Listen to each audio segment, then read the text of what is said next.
Folks, welcome to the Queen Theater. I'm here today to talk about a crisis being felt all across the United States of America. And Jill and I have just been briefed, as you know, in this room by our public health and education experts about what it's going to take to be able to reopen our schools safely and effectively. And back to school has always been a special time. It is in your families and mine, but particularly in mine because for all the years Jill and I were married, she was going back to school too as a teacher.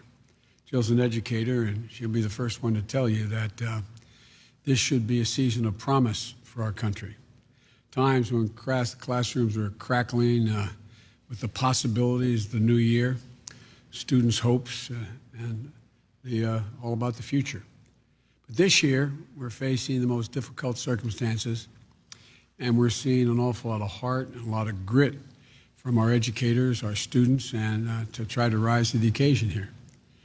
But our government hasn't come up to that bar. They haven't shown much grit at all or determination. Let me be clear. If President Trump and his administration had done their jobs early on with this crisis, American schools would be open, and they'd be open safely. Instead, American families all across this country are paying the price for his failures and his administration's failures. Like many of you, because you're all reporters, you also have a lot of friends and you have children, and you're probably hearing the same thing I'm hearing throughout this pandemic. They're struggling to figure out how to do the right thing, but they're worried. They're worried like the devil. What does it mean for my kids? Is this setting my child's education back beyond just a semester? What impact will it have? How's my child going to catch up? What if I'm not doing enough to help my child succeed? All those questions, the self-doubt that's been engaged. President Trump may not think this is a national emergency. But I think going back to school for millions of children and the impacts on their families and the community is a national emergency. I believe that's what it is. Protecting our students, our educators, our communities, getting our schools open safely and effectively. This is a national emergency. But President Trump still doesn't have any real plan for how to open our schools safely. No real plan for how to help parents feel secure for their children. He's offering nothing but failure and delusions. From the start to finish, the American families and our children are paying the price for his failures.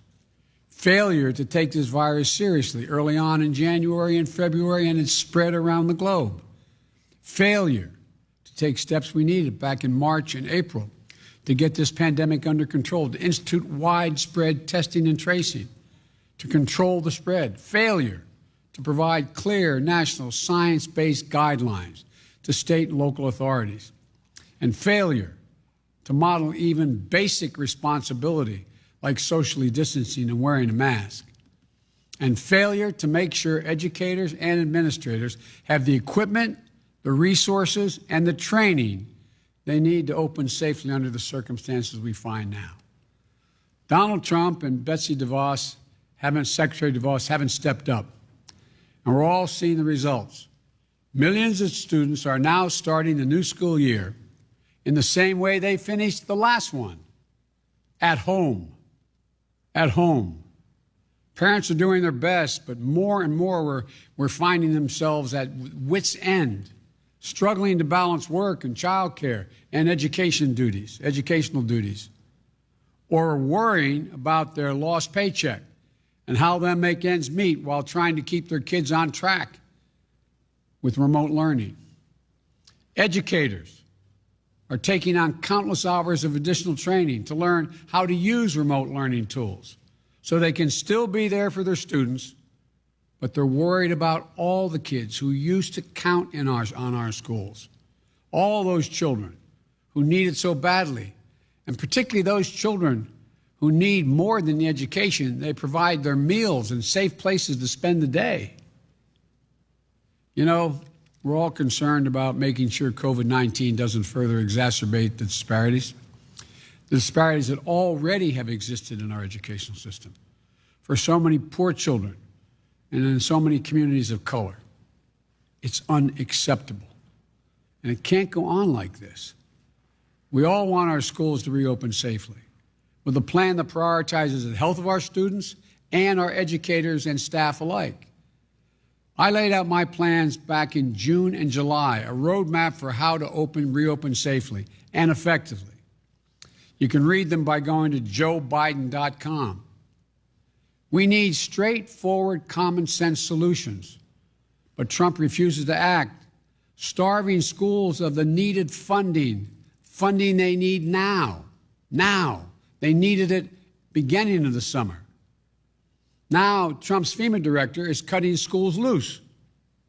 Just yesterday, FEMA announced that they're not, after helping 3 districts, I think it was 3, they announced that they're not going to help pay for cloth masks, other PPE, or for school settings, cleaning those basic health needs for sanitize everything from the lavatories to the classrooms, and safety costs for schools that don't qualify for emergency assistance.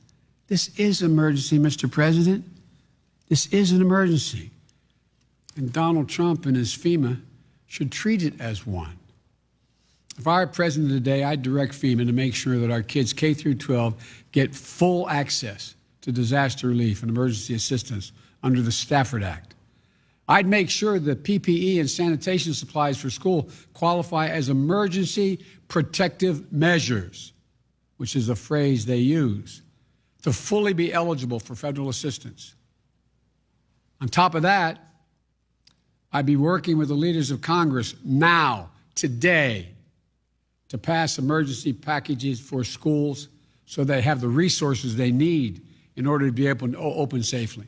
Money for ventilation. I heard that a lot when I had all those healthcare experts up on the Zoom. Money for ventilation and other health measures, but also more money to hire more teachers. Every recommendation we got was they should be dividing into pods, smaller classes. Smaller classes mean more educators are needed. Keeping classes socially distanced, small. Money for more psychologists and counselors.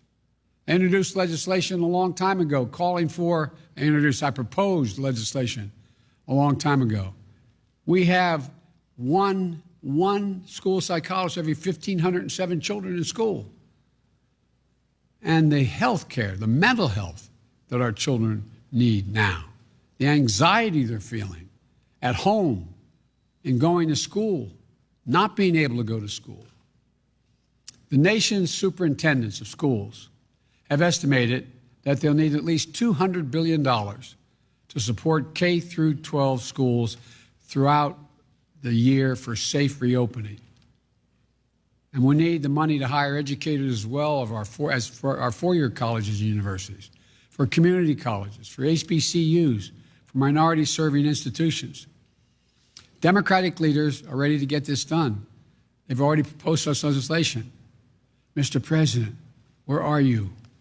Where are you? Why aren't you working on this? We need emergency support funding for our schools, and we need it now. Mr. President, that's your job. That's your job. That's what you should be focused on now. Getting our kids back to school safely, keeping schools safely able to remain open once they open.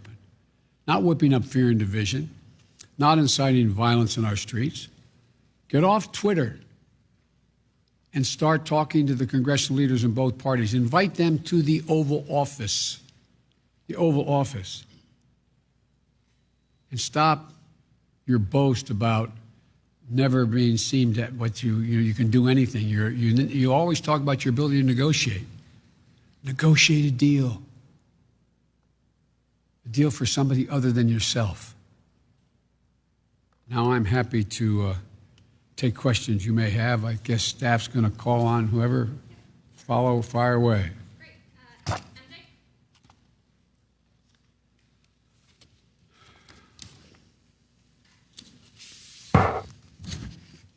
Vice President. Two quick questions for you, if I may. First, ahead of your trip to Kenosha, Wisconsin tomorrow, last week your running mate, Senator Harris, said that the officer who shot Jacob Blake, based on what she has seen, should be charged. Do you agree with her, and do you also believe the same for the officers who were involved in the death of Breonna Taylor? I think we should let the judicial system work its way. I do think there's a minimum need to be charged, the officers, and as well as Breonna Taylor. And I might add, by the way, I think what happened in Portland, where one of the Trump guys riding along in vans inciting response is shooting rubber bullets, I guess, or paintballs. Apparently there was someone shot by someone in the crowd with a bullet, killed. I think that person should meet the legal requirements that whatever that calls for. We should be investigated, and it should follow through on what needs to be done. Let the judicial system work. Let's make sure justice is done. Different topic, there's a new book by the New York Times' Michael Schmidt that says that when President Trump made an unannounced visit to Walter Reed Hospital in 2019, Vice President Pence was told to be on standby to take over in case President Trump had to receive anesthesia. Pence said last night that he doesn't recall being told that. As Vice President, were you ever told to be on standby or given, any kind of special alert when President Obama was going in for a medical appointment? And I also just wonder whether you have any concerns about the fact that Walter Reed visit that President Trump made, it didn't follow, prior protocol about presidential visits for medical examinations. I'm not going to speculate on what it means. What I can say is that nothing this administration does is normal. And so I'm not being facetious when I say that. So who in God's name knows what it's all about? I just don't know. I don't know, and I'm not going to speculate. I'll let the experts do that. And the only time that I have been on notice is when the president's out of the country and I'm in the country. Not that I should wait for something to immediately be aware of anything, but that's something that might be called for. It wasn't called for. Thank you.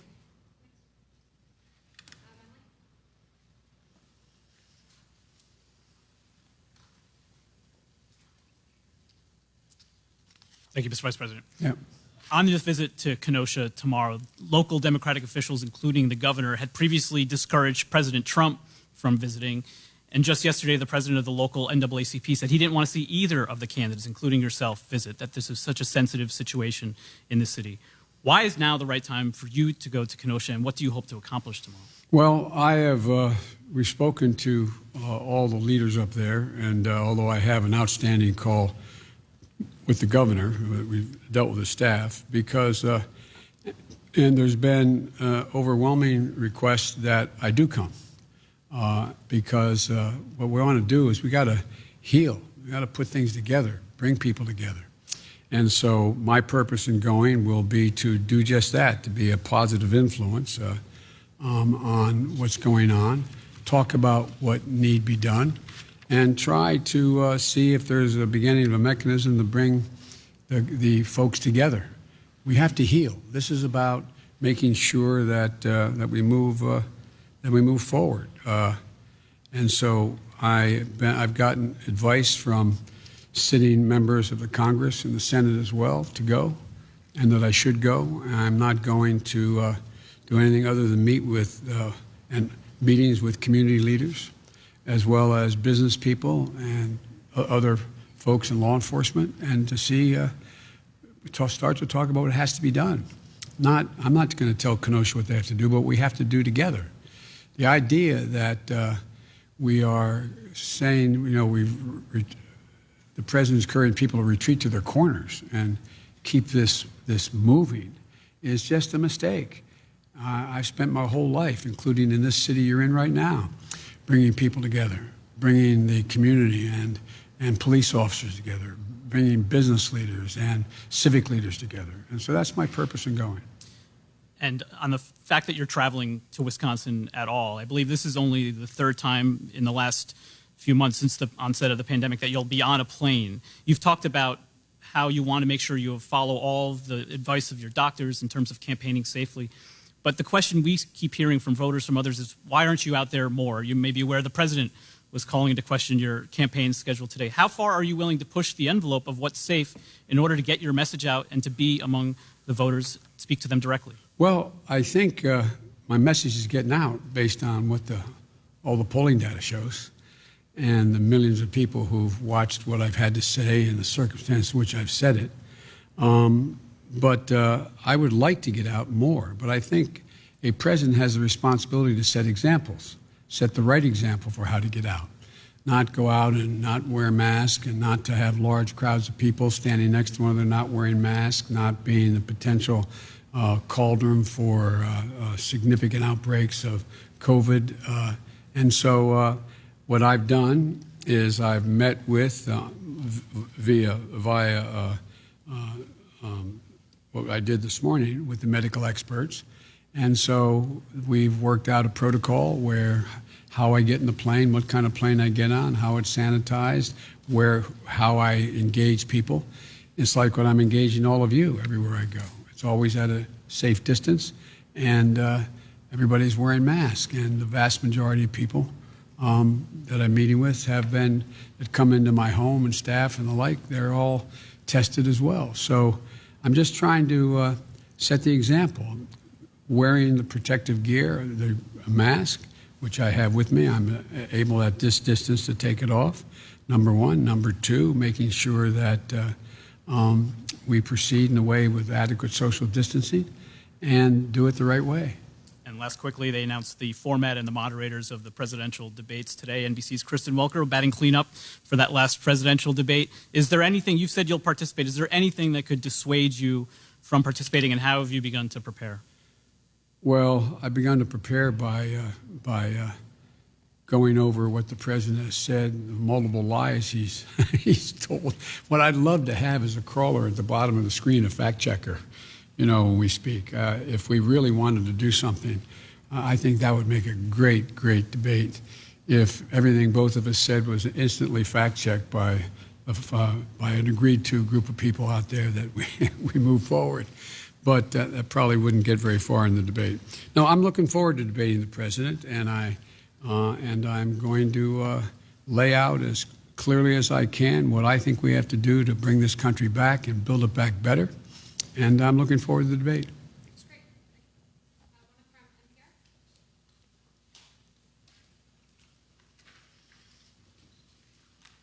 Thank you, Mr. Vice President. One of the things that I've heard a lot from voters across the country is that a lot of them are worried and concerned about some of the ongoing violence we've seen in cities in this country, including the situation in Kenosha, Wisconsin, where you're headed. I'm curious, obviously, you are not president now and Donald Trump is, but I'm curious, if you were president, what would you do to ensure that people are kept safe in situations like these? First of all, I wouldn't incite violence. I'd condemn it when it occurred. I would move to, look, the vast majority of police officers are good, decent, honorable women and men. They pin on that shield every morning, and they have a right to go home that night safely. The vast majority. But just those who are not good cops, all the police I've dealt with my whole life, and I've gotten overwhelming support from law enforcement through my whole career. They're the ones that want to get rid of the bad cops even more than anybody else does, because it reflects on them, number one. Number two, I would make sure everybody understood, if I were president, that any violence, protesting is a right and free speech is a right. But to engage in violence, burning, looting, the rest, in the name of protesting is wrong. And the persons should be held accountable for their actions. And so what I'd be doing is I'd be bringing people together in the White House right now. I'd be having that police commission set up. I'd have law enforcement at the table. I'd have the community at the table. I'd have people and saying, how do we get through this?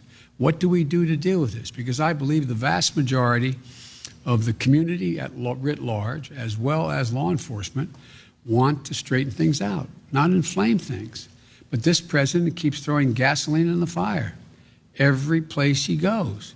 I noticed, and I didn't watch much of it, but I watched the reports from all of you, not all, from the press.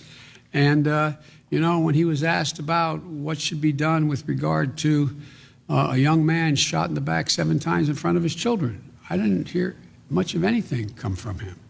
What should we be doing about it? And he went down the line. So I wish he'd take responsibility. As much as he'd like to be running against somebody else, he's running against me, Joe Biden. And the fact is that he is not acting very responsibly.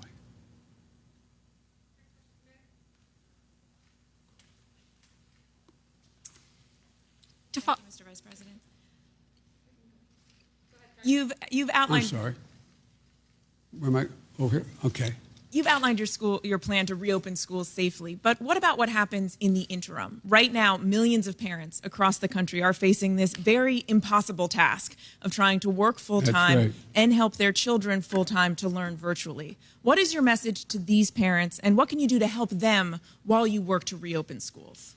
Help is on the way. I've laid out a clear plan for child care, a clear plan for starting early education as well, so 3 and 4 and 5-year-olds are in school and but I'm not president right now. What we should be doing is we should be providing for more help for people who in fact are trying to juggle the choice between, do I stay home with my 3, 4, or 5-year-old and take care of them in the middle of this COVID problem, or do I go to work and earn a salary? What do I do? And so that's why I have a major initiative to deal with child care and elder care, so people can be adequately paid to come and take care of folks, children, as well as the elderly that you may be taking care of, a parent, a husband or wife may be taken care of, as well as making sure that those folks are able to get back to work. And that's why focusing on daycare centers and making sure they're safe and healthy now is equally as important as almost as equally important as dealing with schools. And we should be providing all of the PPE and all of the safety that is necessary in sanitary capacity to allow them to open. Hundreds of them have been opening because some states have gone in and done that. There should be universal guidance coming from the President of the United States of America. There should be basic standards to how, in fact, in what circumstances you can safely open a daycare center. You can safely open a child care center. In addition to that, in the future, this has brought home a number of glaring problems we have in America. This whole pandemic and what's happened in terms of jobs. The idea that we're in a situation where you have so many parents who have to make the difficult choice as a single parent or both working parents to decide whether one gives up their salary and stays home with a child under the age of 5 or 6 and or somehow leaves them with somebody that is not particularly qualified and goes to work so they can earn a living is a choice that we shouldn't be making. We're the only industrialized country in the world that forces people to make that kind of choice. So there should be no one should have to pay more than 7% of their income to provide for child care and be able to go to work. This is something that is a major element of my Build Back Better program. But in the meantime, the most important thing that can be done is have CDC issue really straightforward guidelines on what circumstances you should be able to open up your daycare center or your child care center now. And there should be clear standards. And states should have the wherewithal to be able to go out and inspect those facilities now. But, one thing I haven't mentioned, and I think it warrants mentioning, one of the things we did, remember, when we inherited the Great Recession and we were going into the tank, heading off the cliff or heading to a depression, I was able to convince 3 Republicans to change their vote, and we ended up with the so-called Recovery Act, which spent over $800 billion in 18 months, kept us from going into depression. But what did we do? We spent billions of dollars making sure that states were able to maintain their essential workers. Everyone from their fire departments, their school teachers, their doctors, their nurses, their public hospitals. Now what's happening? This Republican administration will not support that, and the Republican leadership in the United States Senate will not support it. So what's happening? We don't have that help. It's not out there. And states are in real trouble. And to quote my good friend Mitch McConnell, he says, let the states go bankrupt. States have to balance their budgets under the law. Communities, counties, cities, they have to balance their budget. There's a reason why the federal government is able to run a deficit, to compensate in times of real economic crisis. And what's happening? Nothing. Nothing. And guess what? We came out of that recession with the longest spurt of economic growth of any administration in American history. But these guys don't, and I could go on. Businesses. Look at the money that was passed under the CARES Act for businesses, small businesses, to be able to stay open. You got tens of thousands of them going out of business, many of them permanently. Why? Because the money didn't get to small businesses. They're not open. We should be dealing with those businesses that have been burned out and damaged. We should be providing federal help for those businesses to get back on their feet. But this administration seems to think it's all of a sudden going to go away, like angel dust is going to be sprayed around. And everything's going to be okay. I just don't get it. They have to know better. They have to know better. And we had an example just the last administration, how much good you can do and how much growth you can generate. I just don't get these guys. I really don't. Not a joke. I've been doing this a long time. But I've never seen a president lack as much leadership, inability to make a deal. And you got about, I'm told, the reason why they can't get anything done in the Republican Congress is 20 members of the United States Senate say under no circumstances will they raise the deficit at all. Well, that's wonderful. And we're in a position we're in now. Look at other countries. They're doing one hell of a lot better. And yet we still have what's up to 186,000 people dead? Over 6 million, was it 6,300,000, whatever the number is, that have contracted the disease? And no end in sight? It's just irresponsible. Talk about a know-nothing Congress. On the Republican side, a know-nothing president. I mean, I don't get it. I really don't get it. But it's going to change come January, God willing. Teachers who are afraid to return to the classroom, even if the safety protocols that you've proposed are in place? Well, I say that I understand their concern because so many of the teachers also have other pre-existing conditions that lend itself to the fact that if they were to contract the COVID disease, COVID-19, that they would be very susceptible to be in real trouble. So it's understandable why they're doing it. But the first thing to do is make sure that all the protective capacity that we have available to us is made available, and then make choices about whether or not, let the districts make choices about whether or not they open fully, whether they rotate, and whether or not those teachers are able to teach from home and remote learning. But it's really understandable why they would. Look what's happened in this COVID crisis so far. 100,000 people have died who were above the age of 65. 100,000 out of the 200 and some that have died. Or not 200 and some yet, it's 189 or whatever it is now. Estimated, I heard today, the estimates range from two significant universities. One is going to be as many as 239, I think, and another one said by December 312. I don't know that, but that's, it's going to go higher. And so I just don't, I don't understand why it's a political problem. What is the politics about not being willing to go in and help provide the protective capacity for people to be able to go back to work and to go to school? I just don't, I can't fathom it.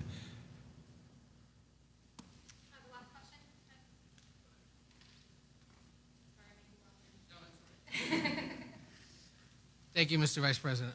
You talked today about reopening schools. Wanted to ask you about something you said last week about the potential of having to shut down the economy again. You were asked if You'd be willing to shut it down if your health experts advise you to do so. And you said, quote, I will be prepared to do whatever it takes, and that you would listen to the scientists. But I'm curious how you would do that at a federal level and how you would balance that call to shut down potentially if you had economic advisors saying, you do this again, you could plunge the country into an even deeper economic crisis. Well, look, I know you're tired of hearing me say this. I've been saying it since last January. The idea that you're going to be able to get the economy back on track without getting COVID under control is completely counterintuitive. It's not there. It can't happen.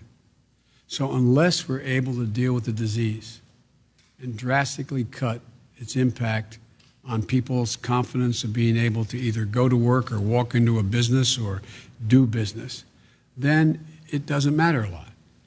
There is going to be no need, in my view, to be able to shut down the whole economy. I got asked by David Muir a question, if I was asked to shut everything down. I took that as a generic question, am I going to follow the science? I am going to insist, and I insist now without any authority, that every responsible person in this country, when they're out in public or not with a cohort that they have lived with because they know they haven't spread it to your husband, wife, etc., that they wear a mask, and keep socially distanced. You can take a mask off when you're 12, 15 feet away. But I would really, really make the case. And by the way, when I find these folks talking about my freedom, I talk about patriotism. Why do you wear a mask? To protect your neighbor, to keep someone else from getting sick and maybe dying. I call that patriotic. This is the United States of America. Every generation has made sacrifices to help others in moments of crises. But, sir, you don't see, you had suggested there would be some kind of a federal mandate about masks, and now you're saying you would encourage people? No, here's what I suggested was I would ask every person in authority.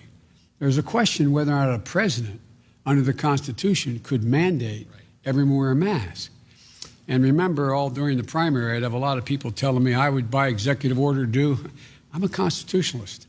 You know, you can't do things the Constitution doesn't allow you the power to do. What I would be doing is putting as much pressure as I could on every governor, every senator, every mayor, every county executive, every local official, and everyone in business, putting pressure on them to say, what you're doing is irresponsible. Make sure you wear a mask and maintain social distancing. And the vast majority of the American people accept that notion. One more quick campaign question. You raised $364.5 million, your campaign in the DNC last month, record for a monthly haul, apparently. How are you going to spend it? You want to go to dinner? No. I tell you what, look, what I'm having to spend a lot of it on is to counter the lies that are being told by Trump's campaign and Swift voters out there, the new PAC. But what I'm trying to do is spend most of that. And by the way, I think the average contribution was like $40. We have over 1,600,000 people who contribute in the middle of this economic crisis, somewhere between $5, $10, $15. I'd say that shows some genuine enthusiasm about wanting to make sure that we have a chance of becoming president of the United States. And so what I will spend most of it doing is trying to explain to the American people how I want to unite the country, what I want to do to make the country better, why I'm so confident we can do it, why I'm so confident that we can bring the country together and be in a better position than before this crisis occurred. Because there's been so many fissures exposed as a consequence of what's happened that people are now realizing, my Lord, I didn't know that people in that circumstance didn't have that kind of help. I didn't know whatever. And so I think we have an enormous opportunity to bring the country together and once again lead the world. And you've heard me say it 100 times, not just by the example of our power, but the power of our example. Thank you all so very much for taking the time. Thank you.